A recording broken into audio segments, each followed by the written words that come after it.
Hello YouTube, Bryce here. I'm just about to start bringing this dinosaur that I painted earlier on in the week back to life. So as you can see, I've already taken a picture and brought it into Photoshop so I can start playing with it. On the side here, I've already masked the background so I can work on just the dinosaur.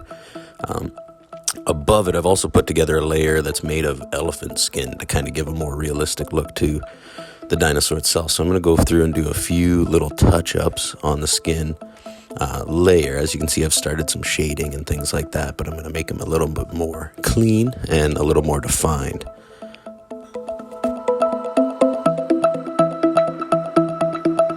I'm using the cloning brush here to try and replicate the skin elsewhere and kind of smooth out the areas where I've got some overlap or some weird lines from the image I use, stuff like that. It's a pretty handy tool to use in Photoshop because it can help you recreate stuff that you otherwise would have to draw by hand. And it's a perfect match all the time. If you set it to a slightly lower opacity, you're able to kind of blend parts of the same texture together fairly seamlessly.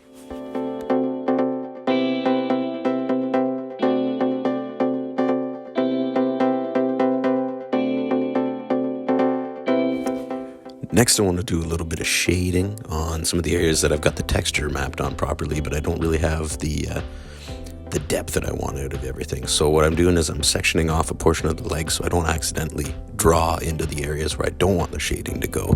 And then again, using just sort of the brush tool, I paint on some of the shadows and whatnot and blend them back into the rest of the drawing that's going on.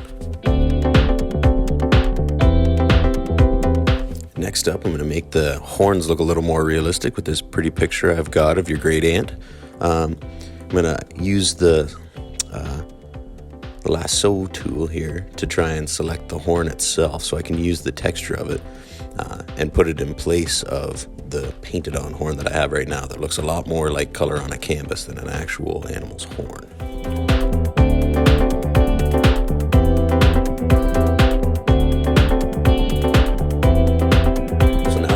My horn all ready to go. I'm going to transform it into roughly where the shape is and use the warp tool to bring it into the exact shape that I'm going for, the one that I've started in my painting. This can be done a little bit easier if you turn the opacity down. You can kind of see the outline of the shape below, but otherwise the warp tool is really handy for getting something that's not quite the right shape into the right shape.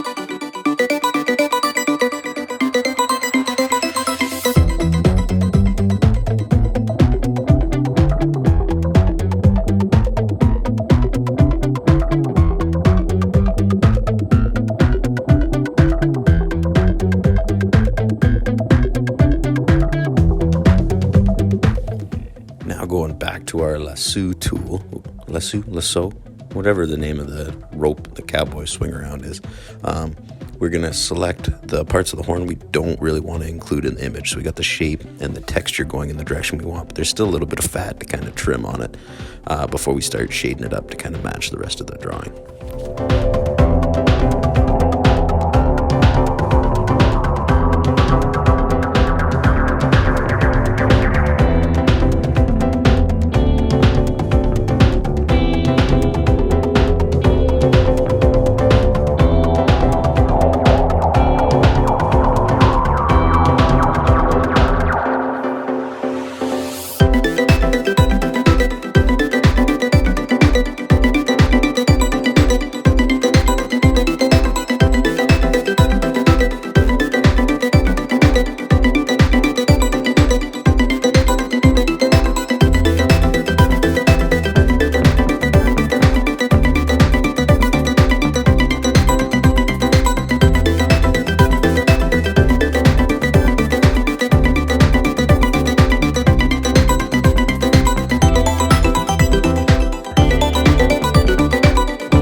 now here we've got a beautiful parrot beak that I'm going to use to represent the kind of beak style mouth that the Triceratops had. So I'm going to do what I did with the horns and everything else so far. I'm just going to select the chunk that I need, copy it, drag it over to where I want it placed roughly, and then using the warp and the lasso tool, I'm going to shift it around and then trim it to exactly where I want it.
Now the beak I've got is a little off color. It's just pure black, and the way I have it drawn is it's going to be closer color to the horns. So I'm going to play around with the color balance and the hue and saturation to try and get it to where I want it.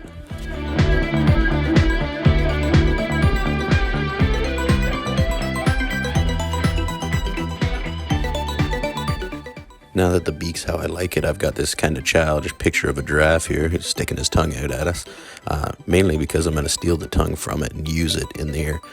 With a similar strategy I had toward the beak and every other part of this, I'm going to cut out what I want and then shape it and move it, and then also adjust the colors to be what I want.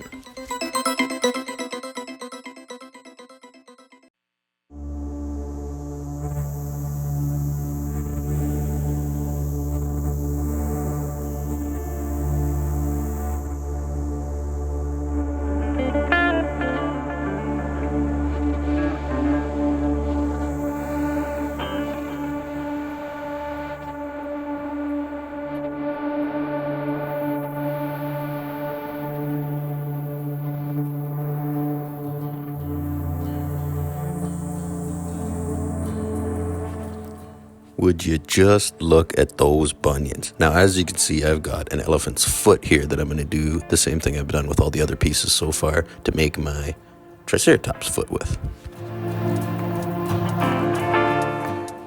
Now the rest is going to be pretty much more of the same until I start adjusting the overalls on everything.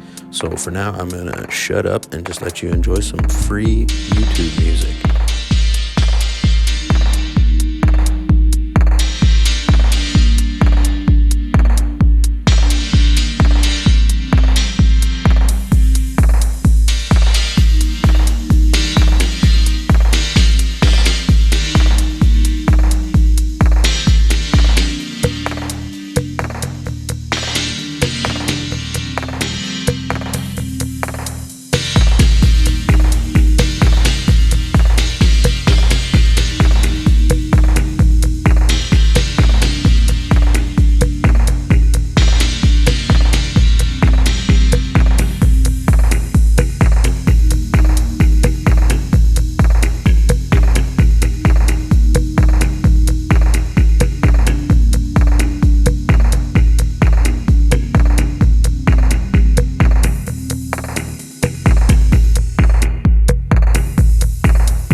Well, there you have it. I sort of did what John Hammond did, brought a Triceratops back for you.